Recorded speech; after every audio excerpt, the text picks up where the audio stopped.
নমস্কার বন্ধুরা, নিশ্চয়ই আপনারা ভালো আছেন, সবাই ভালো আছেন। আজকে চলুন বন্ধুরা, আমার নতুন ব্লগে আপনাদের স্বাগত জানাই। নতুন বছরের শুভেচ্ছা। 2025 সবার ভালো কাটুক এই কামনা করি। আমরা ট্রেনের কাছে দাঁড়িয়ে আছি। আমার বন্ধা এই 7:12 আর 7:20 এই ট্রেন ছাড়বে। আমরা বোলপুর ঘুরে যাচ্ছি। একটা ট্রেন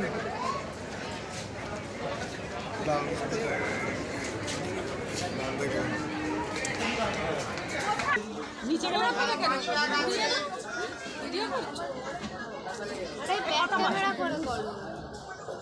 আমার মুখটা আমরা যাচ্ছি শান্তিনিকেতন। হ্যাঁ বলো, টাটা। উঠছে না, ঘুরে ঘুরে যাচ্ছি শান্তিনিকেতন। টাটা। বৌদি বলে আমরা মা তারা এক্সপ্রেস ধরে বোলপুর উদ্দেশ্যে রওনা হচ্ছি। বন্ধু, আমরা গিয়ে পৌঁছাই, তারপর আপনাদের সাথে আবার কথা বলবো। আমরা বোলপুর উদ্দেশ্যে রওনা হয়ে গেলাম। ট্রেন ছেড়ে দিয়েছে। আমরা বোলপুরে পৌঁছিয়ে আমরা প্রান্তিক স্টেশন নেমে টোটো করে প্রান্তিক গোয়ালপাড়া রোডের উপর এই গেস্ট হাউস আমাদের শান্তিনিকেতনে আমরা উঠেছি।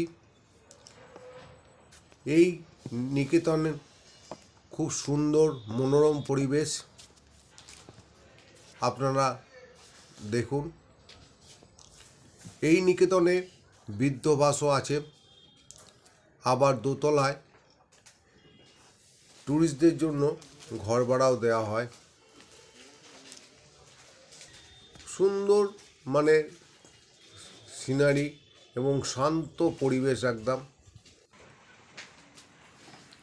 এই বাড়ির সামনে কপি চাষ চলছে, আবার বাড়ির পেছনে আলু চাষও করা হচ্ছে। এই শান্তিনিকেতন আবাসের দেখভাল করেন মিস্টার পলু রায়। আমি আপনাদের পরে নম্বরটা দিয়ে দেবো। বাড়ির পেছন দিকে এই বাড়ির লনটাও চাষ হচ্ছে, অনেক বড়, খুব সুন্দর। পুরো বাড়িটার ওপর থেকে পুরো সুন্দরভাবে ভিউ দেখা যায়। দেখতে পাচ্ছেন বাড়ির সামনে আবার চাষ হচ্ছে, ফুলকপির চাষ। আমরা বাড়ি থেকে এরপর বেরিয়ে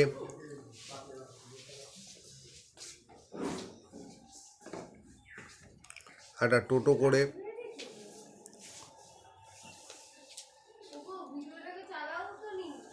সাইট সিনের উদ্দেশ্যে বেরাবো।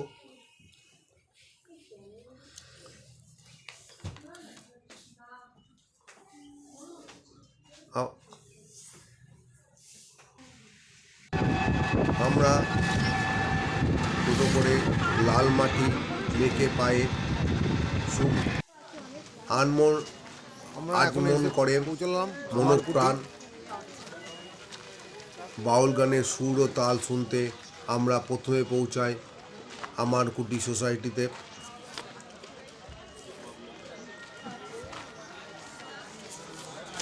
সেখানে আমরা সমস্ত কিছু ঘুরে দেখি।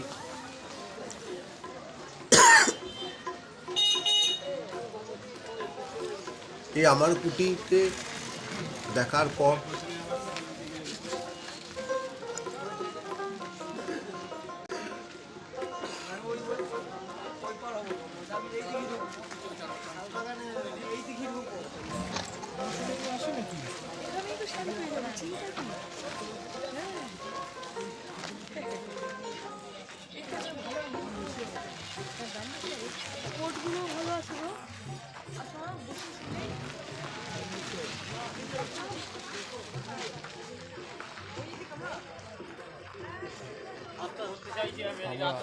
চললাম এখানে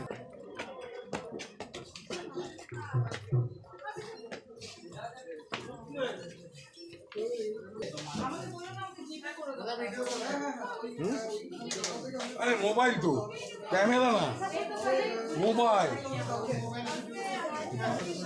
ক্যামেরা করা যাবে না, রেখে দাও। আমার বাড়িতে সোসাইটি পরে আমরা সুরুল রাজবাড়িতে ওখানে পৌঁছাই এবং দেখি আমরা গিয়ে ওখানে শুনতে পাই যে ওখানেও নাকি রানী রাসমণির শুটিংও হয়েছিল।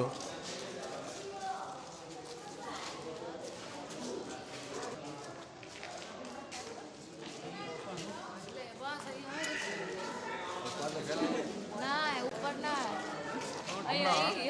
আমরা এখন রাজবাড়িতে এসেছি কিন্তু রাজাকে খুঁজে পাচ্ছি না। এটা কিন্তু রানী রাসমণি শুটিং কিন্তু এখানে অনেক হয়েছে এখানে। মোবাইল দেখে তো দেখুন, হ্যাঁ, এটা রানী রাসমণি কিন্তু এখানে শুটিং হয়েছে।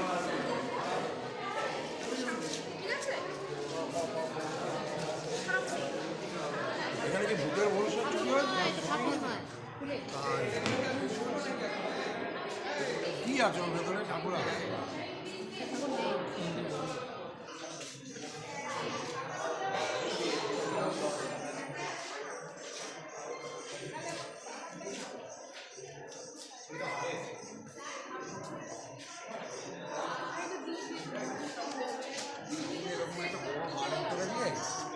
আমরা এখানে এসেছি রাজার বাড়িতে কিন্তু রাজাকে আমরা খুঁজে পাচ্ছি না। ওইদিকে আছে, এখানে রাজা নেই, রাজা নেই। আছে। আর ওটা দিয়ে ছবি উঠবে।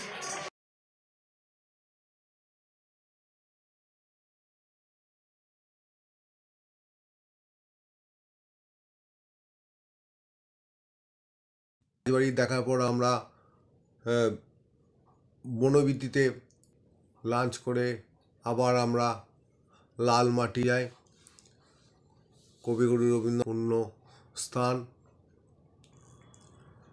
সেখানে আমরা দেখে সমস্ত কিছু দেখি। অসাধারণ মেলা, লোকের সমাগম, না দেখলে বিশ্বাস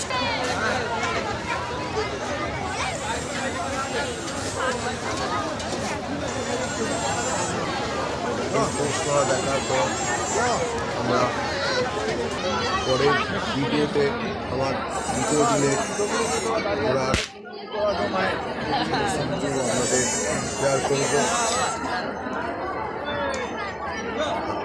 আপনারা ভালো থাকবেন, সুস্থ থাকবেন, আনন্দ থাকবেন।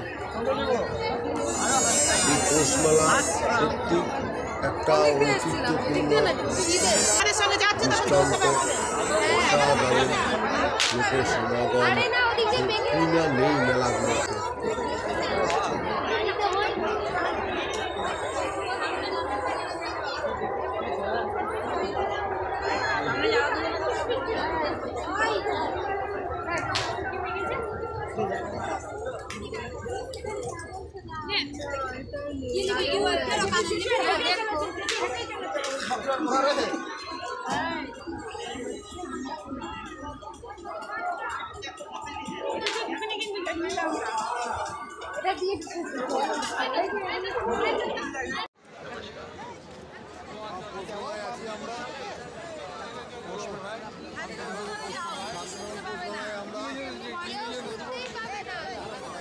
এখন 7 দিন পোস্টমেলায় আছি।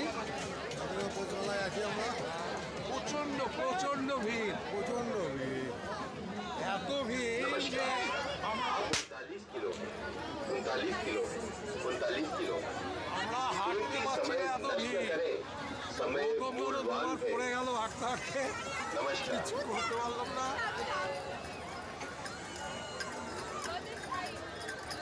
অসাধারণ ভিড়, চারিদিকে লোক আর লোক, আর বিশাল বড় এরিয়া। নাগরদোলা আজকের মতন বিদায় নিলাম, পরের ভিডিওতে দেখা হবে আবার।